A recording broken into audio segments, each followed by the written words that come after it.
सुनो, BSA में presumptions हैं, ठीक है, कि जज क्या क्या प्रिज्यूम करेगा, कब कब करेगा। 3 तरीके की हैं, कौन कौन सी? मे प्रिज्यूम, कि कब कब उसके पास ऑप्शन है कि वो प्रिज्यूम करे या ना करे। दूसरे में शैल प्रिज्यूम, कि कब कब वो प्रिज्यूम करेगा ही करेगा। और तीसरे वाले में कंक्लूसिव प्रूफ, कायदे से ये कोई प्रिजम्पशन नहीं है ना, कायदे से ये कोई प्रिजम्पशन नहीं है, ये क्या है? प्रूफ है। क्या आप प्रिज्यूम नहीं करोगे इसमें, आप मान लोगे, है कि नहीं। हमने क्या कर रखे हैं शुरू में प्रिज्यूम।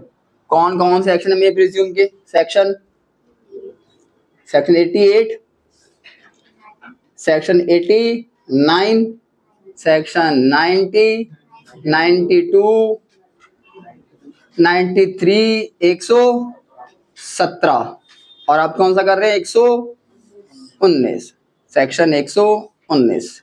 कायदे से 119 जो है वो मे प्रिज्यूम का नहीं है, मतलब है मे प्रिज्यूम का ही, लेकिन कोई स्पेसिफिक नहीं है। जितने भी ये वाले सेक्शंस हैं ये स्पेसिफिक है। फॉर एग्जांपल 88 किसकी बात करता है? फॉरेन जुडिशियल रिकॉर्ड्स की, कि कब कब कौन कौन से फॉरेन जुडिशियल रिकॉर्ड्स हैं और उसकी ऑथेंटिकेशन केस में अगर आप लगा रहे हो तो किस तरीके से, है ना। जुडिशियल सेपरेशन वहां आपका तलाक हो चुका है, आप हिंदू लॉ की दादा में शादी करी थी, वहां पे शादी करी थी, तो वहां के हिसाब से आपने तलाक ले लिया या आप अलग हो गए हैं, तो यहाँ आप लगा रहे हो उसके रिकॉर्ड्स, तो वो आप कैसे कैसे लगाओगे और कब कब कोर्ट प्रिज्यूम करेगी कि ठीक है ये रिकॉर्ड ठीक है। ठीक है। 89 में क्या है कि बुक्स, मैप्स और चार्ट्स को लेकर कब कब प्रिज्यूम करेंगे। हर बुक, हर मैप और हर चार्ट। अब फॉर एग्जांपल लड़ाई होगी थी इस बात पे, एक ध्रुव राठी ने एक चार्ट इस्तेमाल कर लिया था अपनी वीडियो में, जिसमें जो पाकिस्तान जैसे जम्मू कश्मीर जो है वो अपने इंडिया से अलग दिखा रखा था। उस पर बवाल मच गया कि ये वाला चार्ट कैसे दिखा दिया आपने, ये वाला अपनी वीडियो में कैसे इस्तेमाल कर लिया। चार्ट ऑथेंटिकेटेड है? ऑब्वियसली नहीं है। उस तरीके से कौन कौन से चार्ट, कौन कौन से मैप, कौन कौन से बुक्स ऑथेंटिकेटेड मानेगा कोर्ट। हर बुक तो मानेगा नहीं ना, पास में उसमें कब कब प्रिज्यूम करेगा, कब कब नहीं करेगा। ठीक। 90 इलेक्ट्रॉनिक मैसेजेस। अगर आपके पास व्हाट्सएप आया है तो हम ये मान के चलते हैं, क्या हुआ,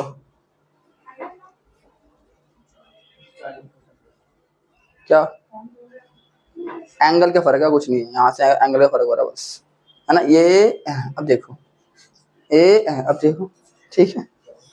नहीं दिखती भाई, कभी ग्रीन लाइट इसकी दिखती नहीं है, अरे बंद हो गया मुझे लगता है। ठीक है। हाँ, ये था इलेक्ट्रॉनिक मैसेजेस, डिवाइसेस और ओरिजिनेटर। ये दो सेक्शन दोबारा बात करता है कि आपका जो डिवाइस है, हम क्या प्रिज्यूम करते हैं, अगर किसी का मैसेज आया है तो कोर्ट ये प्रिज्यूम करेगा कि उसी डिवाइस से भेजा गया है। अब भेजा उसी आदमी ने, ये नहीं कर प्रिज्यूम हम, उसकी डिवाइस से आया है ये प्रिज्यूम कर सकते हैं। बीच में कोई किसी ने कोई ट्रांसपोंडर लगाकर या कुछ धांधली नहीं करी है, प्रिज्यूम कर लिया हमने, तो प्रिज्यूम्पशन क्या हो गया। अब उसको प्रूव करना कि नहीं वो मेरी डिवाइस से आ रहा है, कि मैंने नहीं भेजा, मेरे डिवाइस से भी नहीं आया, डिवाइस ही किसी और का था, बीच में उसने लगा रखा था, ये कहानियां हैं। प्रिजम्पशन से बर्डन ऑफ प्रूफ शिफ्ट हो जाता है। ठीक। अगला 92 में क्या है, 30 साल पुराना अगर कोई डॉक्यूमेंट है, मोस्ट इंपॉर्टेंट सेक्शन था ये। अगर 30 साल पुराना डॉक्यूमेंट है तो उस डॉक्यूमेंट को अगर कोर्ट में पेश करते हैं तो दो चीजें हम नहीं, कोर्ट, है ना, हम तो होंगे कि नहीं होंगे पता नहीं अभी, है ना, होंगे कामयाब। ठीक है।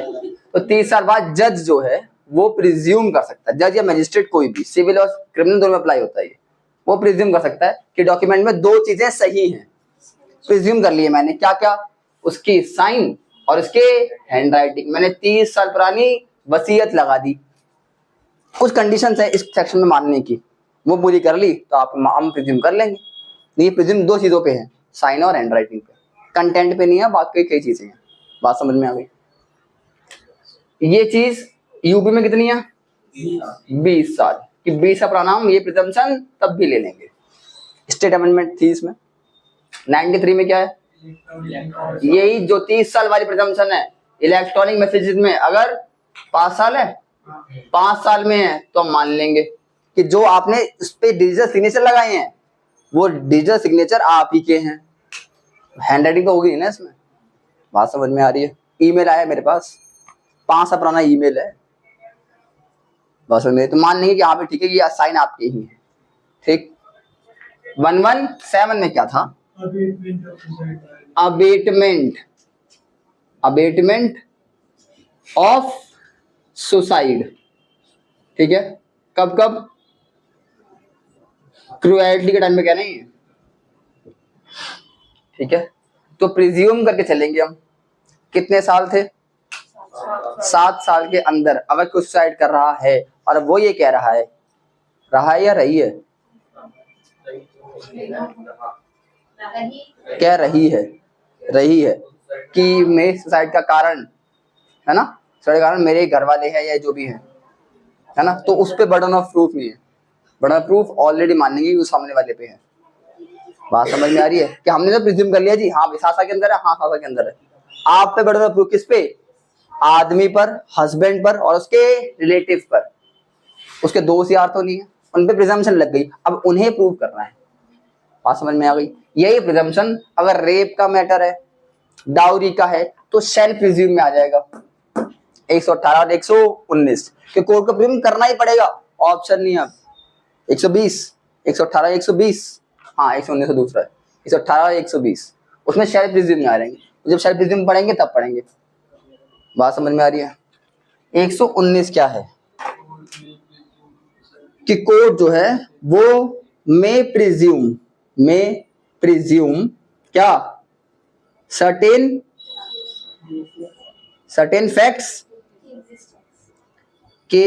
फैक्ट्स की एग्जिस्टेंस। ठीक है, कुछ फॉर एग्जांपल इलस्ट्रेशन ए है इसमें, इस सेक्शन को पढ़ने के तरीके हैं कि उसकी इलस्ट्रेशन के साथ साथ हम उसकी और सबसेक्शन 2, टोटल कितने सबसेक्शन है 119 में, और थोड़ा सा इसके बारे में देखते हैं। 1 है और 2 है। 1 में इलस्ट्रेशन है जी, सबसेक्शन 1 में इलस्ट्रेशन है। इन इलस्ट्रेशन टोटल कितनी है, ए से लेकर आई तक। इस 2 में कितनी एक्सेप्शन ही बोलेंगे वैसे इसको, पर देखते हैं। एक्सप्लेनेशन हैं सेकंड में भी कितनी है, फर्स्ट से लेकर 10 तक। ठीक है, कैसे पढ़ते हैं इसको हम, ए के साथ पढ़ते हैं फर्स्ट को, बी के साथ सेकंड को, सी के साथ बी के साथ थर्ड को ही पढ़ते हैं, फर्स्ट सेकंड थर्ड, है ना। फिर सी के साथ इसलिए यहाँ 9 है और यहाँ 10 है, बी में 2 आ रही हैं।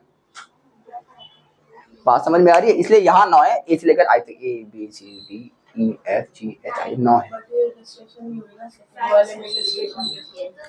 तो इलस्ट्रेशन नहीं है ना, कहाँ लिखा मैंने इलस्ट्रेशन, इसमें इलस्ट्रेशन बस। ठीक है, बता दो क्या है कैसे, तो ऐसे इसलिए 9 यहाँ 10। जैसे आर्टिकल 19 है, clause A B C D E और जी, उसके एक्सेप्शन है 2 3 4 5 6, ऐसी कुछ कहानी है कि अगर आप हाँ तो 2 3 में कितना मजा आया सर, 2 3 बोला आपने, सारे कॉन्सेप्ट भूल जाओ पुराना कि पढ़ा क्या रहे हैं, वो 2 3 पे आओ। ये बात समझ में आ गई कैसे पढ़ना है। हमें कौन से पढ़ रहे हैं, हम पढ़ रहे हैं बी या ए पढ़ रहे हैं, पहले हम ए पूरी नहीं हुई अभी, है ना, ए पढ़नी है। आज चलो, जब बहुत दिन बात करते हैं ना तो ऐसा करना पड़ता है, ताकि हम वापस से उस फ्लो में कंटिन्यू कर सकें। चलो, सेक्शन 19 की पहली illustration, presumption is one of the most important, 2 चीजें मेन बीएसए में, इलस्ट्रेशन, प्रिजम्पशंस और रेलेवेंसी, 2 चीजें मेन है इसमें। चलो, सेक्शन 119 का इलस्ट्रेशन बल्कि 119 सबसेक्शन 1 का है जी, इलस्ट्रेशन ए, ठीक है। सारे इलस्ट्रेशन अपने आप में लॉ है, सारे इलस्ट्रेशन अपने आप में इंपॉर्टेंट है, अपने आप में एक क्वेश्चन है। तो as it is 5 number, 10 number, 15 number. अगला जो बी वाला है वो एकम्प्लिस का है, 20 नंबर का आया वो उस पे क्वेश्चन। जुडिशरी में कर लो, क्या कर लोगे। तो जब हम एकम्प्लिस करेंगे तो पूरा लॉट करेंगे डिस्कस उसका।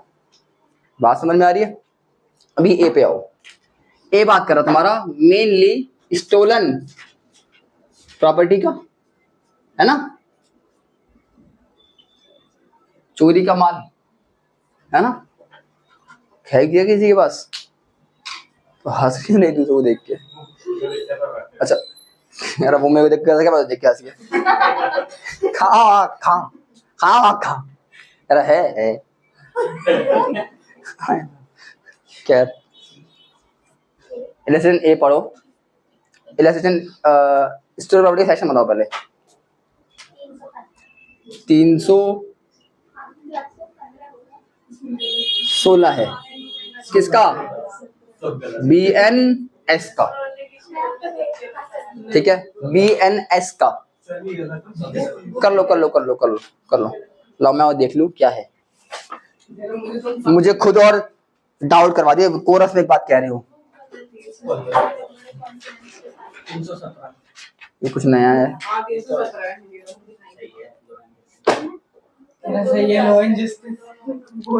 317 है, बल्कि 16 भी नहीं है।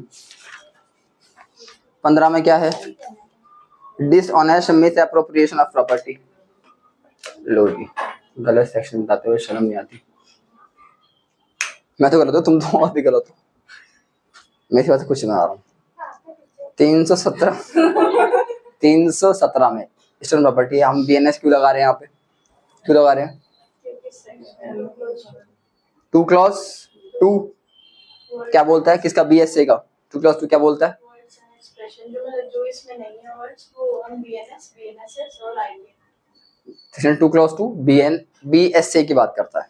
चलो इसके अलावा स्टोलन प्रॉपर्टी से लेकर आप पहले पढ़ते हैं इस वाली इलस्ट्रेशन को, फिर इसका लॉ बताता हूँ तुम्हें क्या है।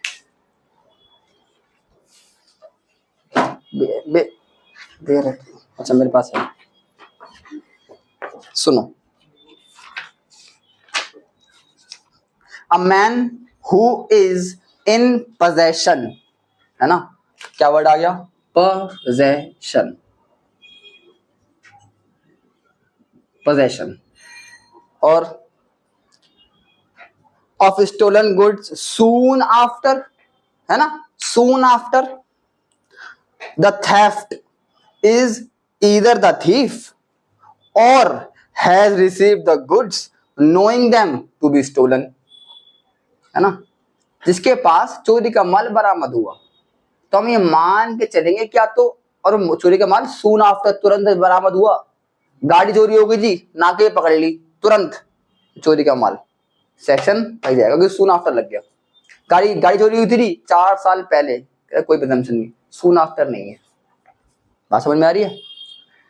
तो अगर चोरी का माल किसी के पास से बरामद हुआ सून आफ्टर, तो हमें मान के चलेंगे 2 बातें। पहली बात, या तो वो ही चोर है, उसने चोरी करी थी।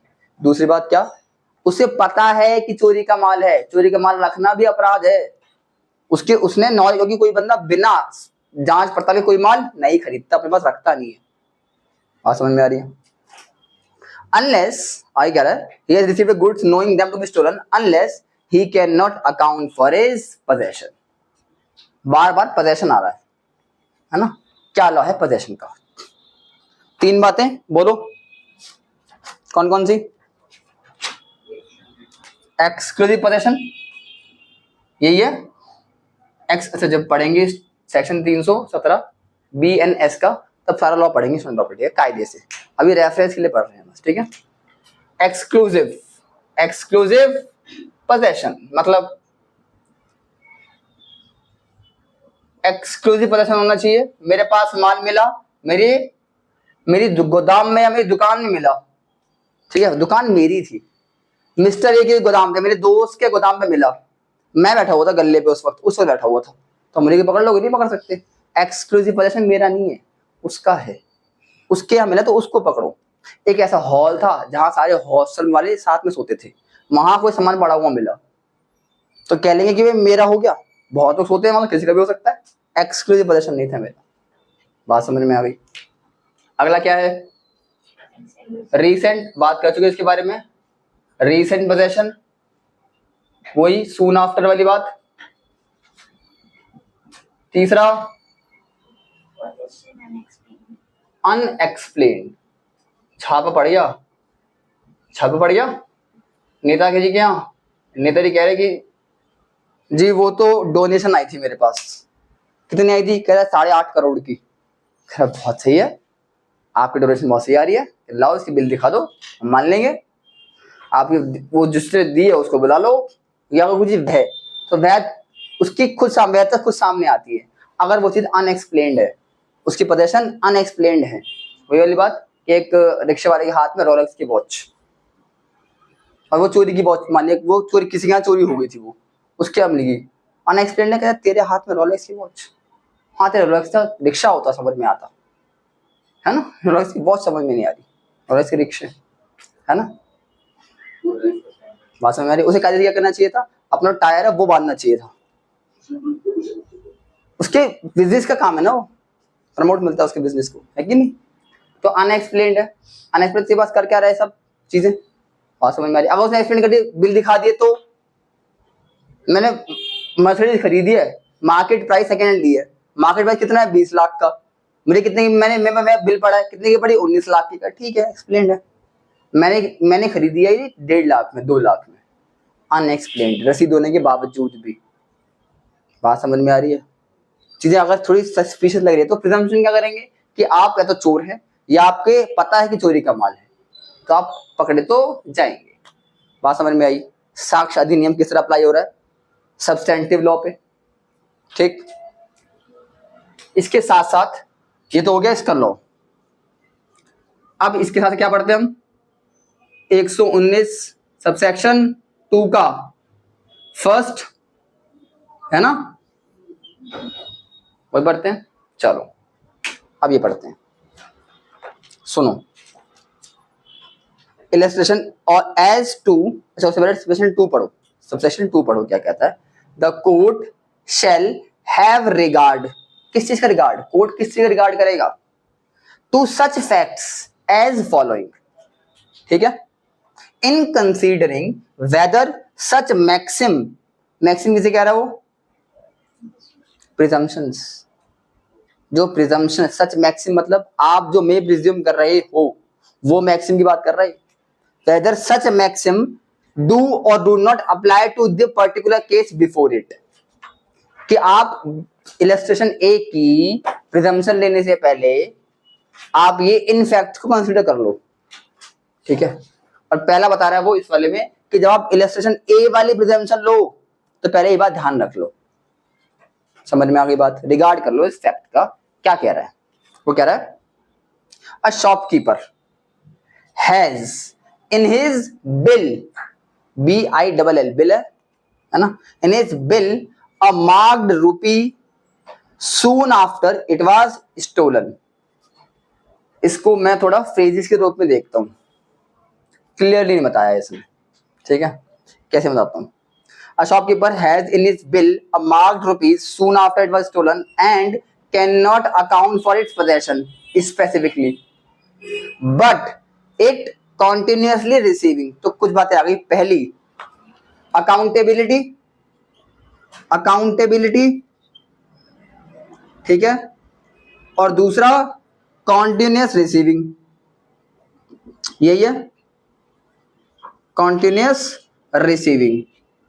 अब एक चीज समझो, मेरा काम घड़ियों का है, मैं घड़ियों का होलसेलर नहीं हूँ, मैं घड़ियों का एक ऐसा शॉपकीपर है। मेरे यहाँ घड़ियाँ आती हैं, मैं रखता हूँ और मार्केट में बैठा हूँ लक्ष्मी नगर में यहीं पे और बेचता हूँ। मैं जहाँ से लेके आता हूँ वो होलसेलर है, और वो जहाँ से लेके आता है वो भी कहीं से मैन्युफैक्चरिंग लेके आता होगा, वहां से वो लेके आया, वहां से मेरे पास आ गई। अब मुझे नहीं पता था कि जो मैन्युफैक्चरर था वो 2 नंबर का माल भी रखता था अपने पास, और वो असली माल के साथ 2 नंबर माल भी रख दिया करता था। मेरी दुकान में कौन सी घड़ियां रखी है, कुछ 2 नंबर वाली, पकड़ ली, पकड़ ली। वो हर साल हर महीने आती है, हर हफ्ते मेरा स्टॉक चेंज होता है, और ऐसी घड़ियां भी आ रही है। बात समझ में आ रही है? तो कोर्ट क्या क्या करेगा? कोर्ट कंसीडर करेगा, क्या कंसीडर करेगा कि आपके यहाँ कॉन्टिन्यूस रिसीविंग है, ठीक है, हाँ जी है जी, एक तो कोर्ट देखना पड़ेगा। दूसरा अकाउंटेबिलिटी क्या है आपकी, बात समझ में आ रही है? अगर वो एक्सप्लेन्ड है, अगर वो एक्सप्लेन्ड है तो ठीक है, अगर कॉन्टिन्यूस रिसीविंग है वो अनएक्सप्लेन्ड है, मामला खत्म। बात समझ में आ रही है? कोर्ट को प्रिजम्पशन करने से पहले ये तो चीज ध्यान में रखनी है। तो शॉपकीपर और ये बिल रखे ना, ये बिल मतलब वो स्टॉक ही है, ये ऐसा नहीं कि खाली शॉपकीपर पे अप्लाई कर रहा है लॉ, ऐसा नहीं है। बात समझ में आई? जो बात हम स्टोन प्रॉपर्टी के लॉ को लेकर पढ़ रहे थे वो सेम बात उन्होंने एक्सप्रेशन में लिखी है, अपनी एक्सेप्शन में लिखी है। अगर वो प्रूव कर दे, मतलब इससे क्या हो गया? इससे हो गया कोर्ट ने अगर कोई प्रिजम्पशन ले ली बिना इन 2-3 बातों को कंसीडर करे तो कोर्ट में सवाल उठ जाएगा, फिर आपने बीएसए को तोड़ा है, आपने इलस्ट्रेशन ए के हिसाब से प्रिजम्पशन ली है तो ऊपर वाली कोर्ट पूछ लेगी उनसे ही। बात समझ में आ रही है? कि आपने ये देखा कॉन्टिन्यूसी में उसके पास एक स्टॉक आया बस, ऐसा आज तक उसे दुकान पहली बार खोली है, 1 महीना दुकान खोले नहीं हुआ, पहला स्टॉक आया, आपने धर लिया उसे, ये क्या बात होती है? कहीं ना कहीं बात खराब हो सकती है कोर्ट के लिए, वो प्रिजम्पशन नहीं ले सकती, प्रूव करना पड़ेगा। अगर प्रिजम्पशन नहीं लेगी तो प्रूव करना पड़ेगा ना, बर्डन ऑफ प्रूफ शिफ्ट तो नहीं होगा, बस जिसने आरोप लगाया उसे प्रूव करना पड़ेगा, बस प्रिजम्पशन से बर्डन ऑफ प्रूफ शिफ्ट हो जाएगा। तब शॉपकीपर को प्रूव करना है, लेकिन उसके लिए ये चीज जरूरी है। अगर नहीं चीज जरूरी है, नहीं चीज प्रूव हो पाई, ये बात नहीं हो पाई, तो जिसने आरोप लगाया वही प्रूव करेगा। ये तो है प्रिजम्पशन का, ये तो है प्रिजम्पशन है। में बात कर रहे हैं, court presume, court do not presume, ठीक है। अगर कोर्ट प्रिज्यूम ही नहीं करता, अगर ये चीजें नहीं तो प्रिज्यूम ही करेगा ना वो, पास में तो वापस से 0-0 की बात आएगी, जिसने आरोप लगाया वही प्रूव करेगा। अब बात समझ में आ गई? हाँ हाँ, प्रिजम्पशंस की कंडीशंस हैं ये कि कॉन्टिन्यूस रिसीविंग होनी चाहिए जी। अगर हो रही है तो इसका मानेंगे कि वो चोरी की वॉच थी, उसे पता मान सकता है, हाँ। तो 2 बात मान सकता है ना, क्या मान सकता है कि या तो चोरी की वॉच है या वही चोर है, उसे पता है कि चोरी की वॉच है, चोरी की घड़ियां हैं, या वही चोर है, जो प्रिज्यूम कर सकता है कोर्ट, उसमें नहीं मानेगा। ये प्रिजम्पशन की कंडीशंस है जो कोर्ट को माननी पड़ेंगी। और उसका अगर अकाउंटेबिलिटी दिखा दी कंटिन्यूस रिसीविंग के बाद कि मुझे नहीं पता था, हाँ बट एक्सप्लेन पोजीशन है कि हाँ, तो प्रिजम्पशन 0 वापस ही 0, वो कोर्ट प्रिज्यूम कर ही नहीं सकती, ठीक है। बात समझ में आ गई? बात समझ में आ गई? दूसरा पढ़े, अब दूसरा वाला इलस्ट्रेशन पढ़े। अब इलस्ट्रेशन बी पे आओ, इसको पॉज करो, पॉज नहीं बंदी करो बल्कि